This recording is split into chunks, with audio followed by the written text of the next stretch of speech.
Good afternoon. My name is Doherty and I would like to demonstrate how I perform a knee examination with one of my colleagues. The first part of the knee examination is inspection, and rather than looking straight at the knee, we would tend to look at the patient's alignment, and we would get our patient just to stand up for us, if you wouldn't mind standing up.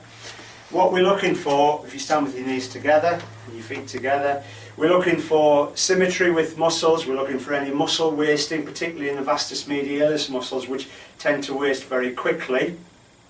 And we would also look for to check that the patellas are at the same level and there's no winking of the patella that may indicate that there's been femoral anteversion. We may also look, would you mind just spreading your feet apart? We would also check his feet to look for pes planus, and there's evidence that he has got slight pes planus there. All these things may indicate, if there's any asymmetry, increased risk of an ACL injury. The next part of the examination is to see the patient walking, and this assesses the motor function of the patient. Would you mind walking up the room, please? And if you turn round and if you walk on your tiptoes coming back, that's fine. And now if you would turn back and walk on your heels, that's fine. Okay, so if you would just come back, please, and if you lie down on the couch. That assesses motor function, and if there was any abnormality with his muscles or his nerve supply to the muscles, that would be identified just by walking. Before we look directly at the knee, we would check a couple of other things. Knee pain can sometimes be referred, pain can be radicular from mid-lumbar L3-4 area, so we would assess his spine, lumbar spine. And the way that we would do this, we would do a straight leg raise, which I will now demonstrate. And we are looking for any pain or discomfort, and we've got a full straight leg raise there. That's fine if you just bring your foot down. We'd also assess gastrocnemius muscle. If I'm just going to push your foot up, can you push down against me? That's good. We would assess his quads by asking him to raise his knee, keep his knee straight. That's fine. Okay. And we can also assess the quads by flexion of his knee and asking him to push my hand away.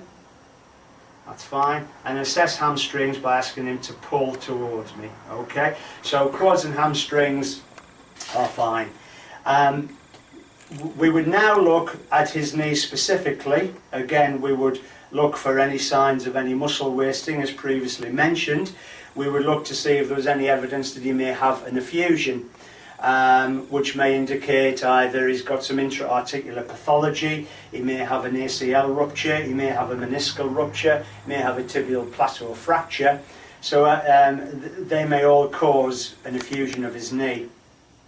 And the way that we assess for an effusion is we would milk his suprapatellar pouch just above his knee. We would press down, and then if there is an effusion, we should be able to block the patella, and we feel it bouncing against the tibia and the femur, and that's fine.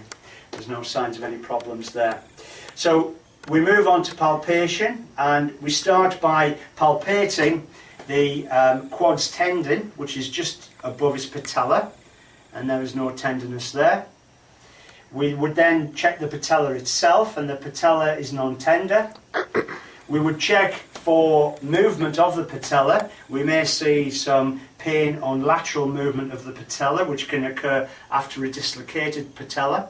95% of patellas dislocate laterally, so if there is some restriction or pain on that movement, that may indicate that he's had a previous dislocation of his kneecap. We would check movement and medially, and that's fine, so there's no signs of any problems with his patella. We then move down to his patella tendon, and again, this is a common injury, particularly in young footballers, where we may see some tenderness and pain over this area. We can We can also assess the infrapatellar fat pad, which again can become very inflamed in kicking sports. And the way that we test that, it's called Hoffer's pad, and we can do a Hoffer test on him just to make sure there's no inflammation in the fat pad. The way that we assess for a Hoffer's test is to get him to bend his knee to 30 degrees, and then with both thumbs either side of the patellar tendon, we get him just to extend his knee. Would you mind extending your knee? That's fine.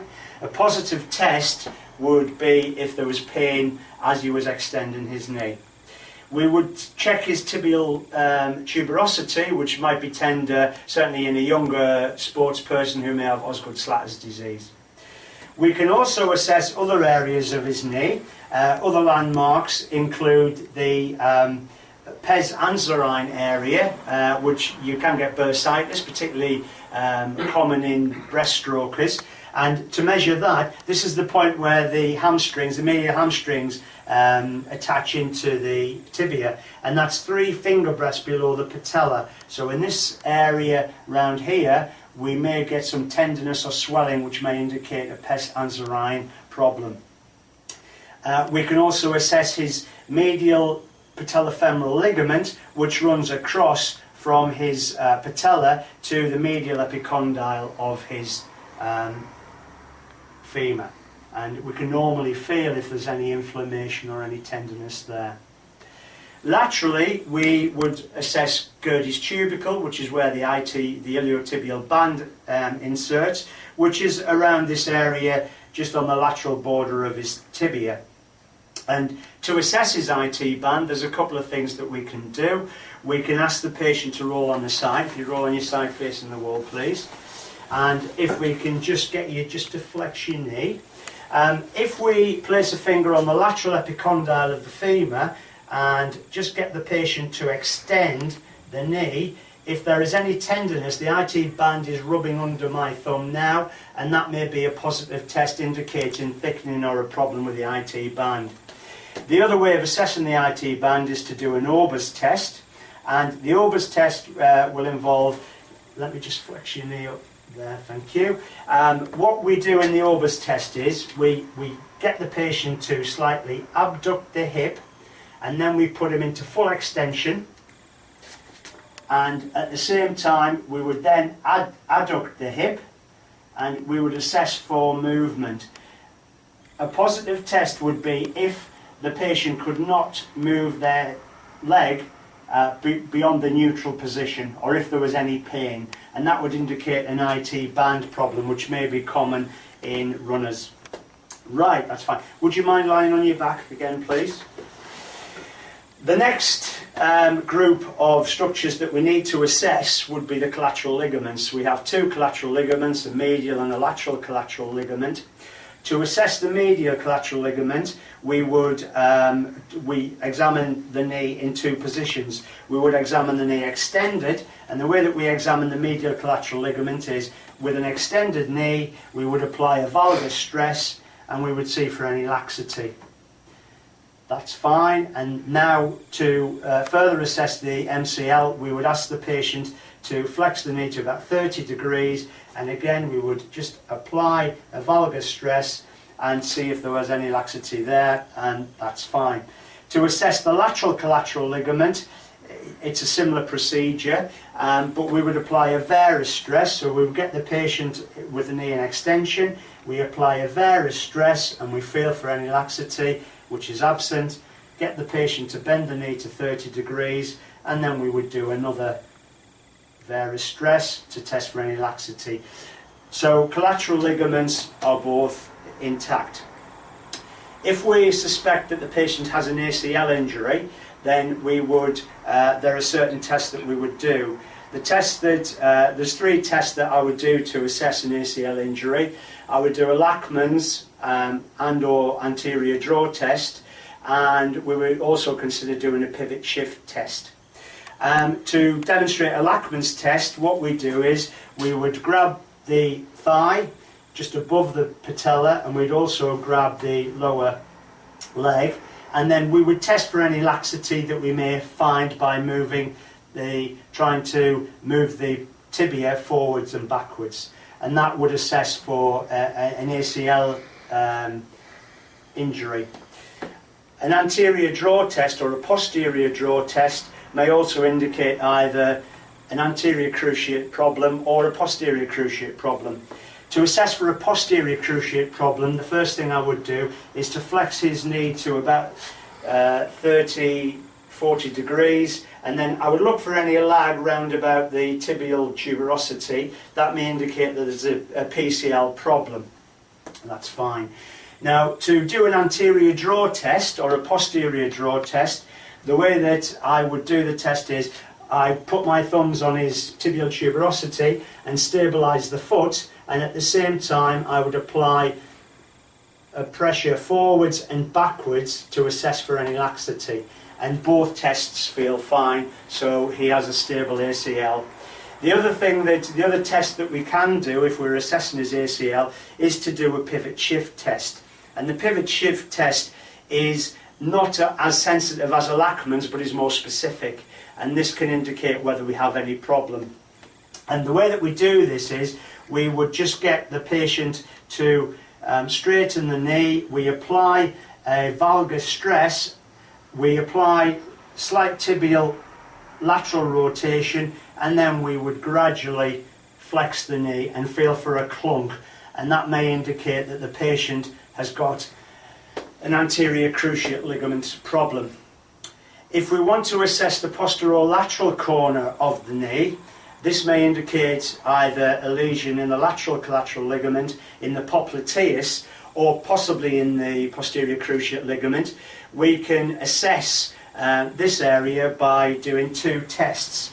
We can get the patient just to, if you would just straighten that leg for me please, and if we're assessing this area of the knee, we can grab the patient's legs and lift them up, and then by moving the foot out we could see if there was any movement or clunking that may occur, and that may indicate a posterolateral corner rotatory problem. And then the other way of assessing that is to put the patient into the prone position, if you wouldn't mind lying on your front. And again, what we would do in this area, just to determine whether there is a problem in the posterolateral corner, we would get the patient to flex up to 30 degrees, and then we would again spin out his feet and look for any clunking that may occur or any movement that would indicate that there is a weakness or a problem in the posterolateral corner. That's fine. If you wouldn't mind coming round and lying on your front again. To assess for a meniscal injury, there may be specific things that we do.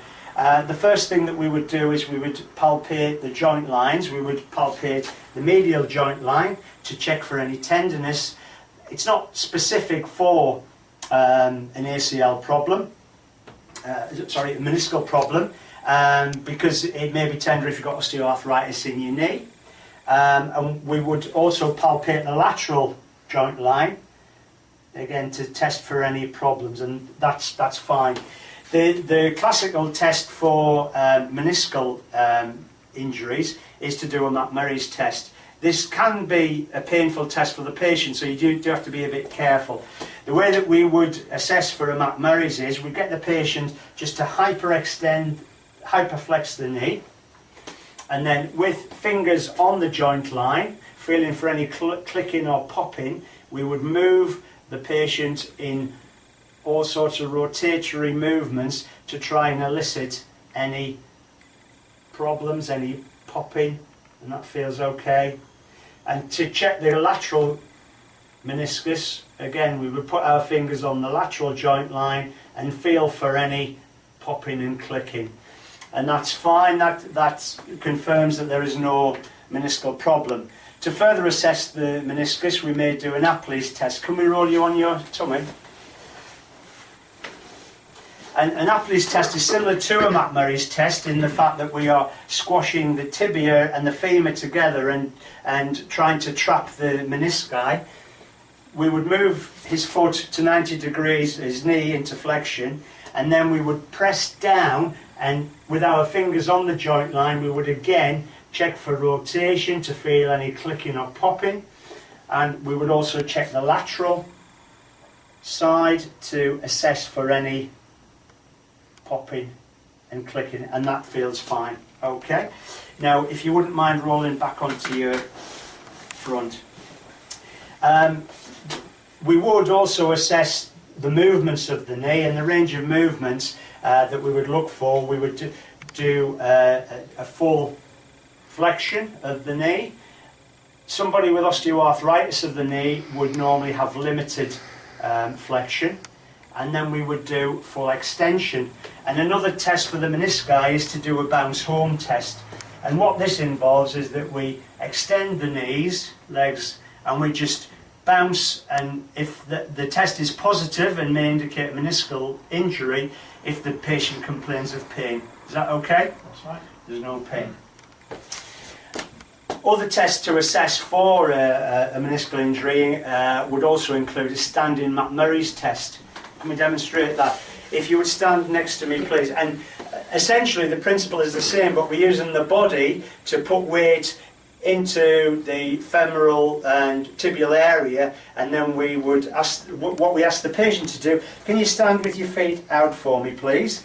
Now, what we're going to do here is we're going to ask the patient just to squat down, but at the same time, we'll put our hand over the joint line, and we can assess whether or not there is any popping or clicking. So, would you mind, if I kneel down, right, now, let me just get your lateral joint line. Now, can you just bend and do a squat for me, please? So we're feeling for any clicking or popping, and there's no sign of any problem there. Now, the next thing I want you to do is, can you turn your feet in? Okay, and I want you to do the same thing again. Excellent. That's good. Okay, fine, if you just jump back on the couch. So we've assessed the ACL, we've assessed the PCL, we've assessed for meniscal problems, we've discussed how we would measure the patellofemoral tracking, how we would monitor the movement of the patella, and we've also checked for any abnormal laxity that may indicate the previous posterior dislocation. Lateral dislocation. And that concludes my knee examination.